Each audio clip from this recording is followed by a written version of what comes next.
بسم اللہ الرحمن الرحیم۔ السلام علیکم۔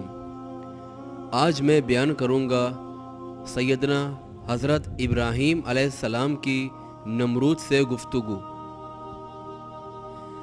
سیدنا حضرت ابراہیم علیہ السلام کا آتش نمرود سے بخیر و عافیت نکل آنا کوئی معمولی واقعہ تو نہیں تھا، یہ ایک بالکل ناممکن واقعہ تھا، مگر اس کے سارے گواہ تو خود آپ علیہ السلام کے بدترین مخالفین تھے۔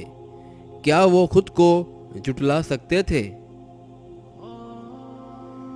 اس واقعے نے سیدنا حضرت ابراہیم علیہ السلام کی طرف سے تمام مشرکین کے خلاف ایک ایسی دلیل اور ایک ایسا ثبوت فراہم کر دیا جس کو جھٹلانا کسی کے بھی بس میں نہیں تھا۔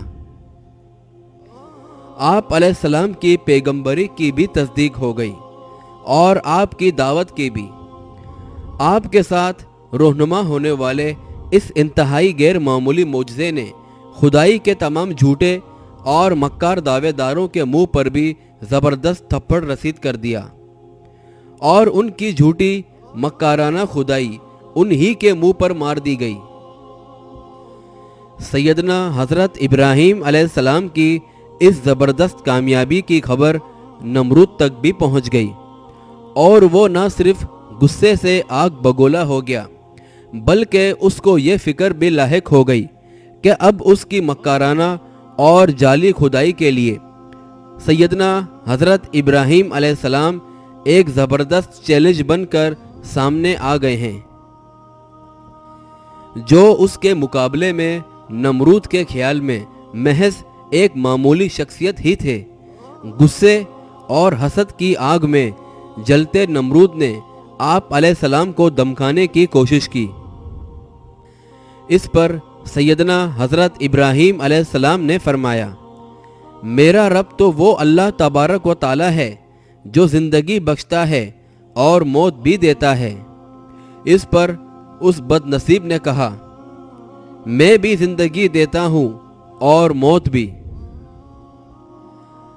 اور اس پر سیدنا حضرت ابراہیم علیہ السلام نے فرمایا، میرا رب ہر روز مشرق سے سورج کو نکالتا ہے، تو اسے مغرب سے نکال کر دکھا۔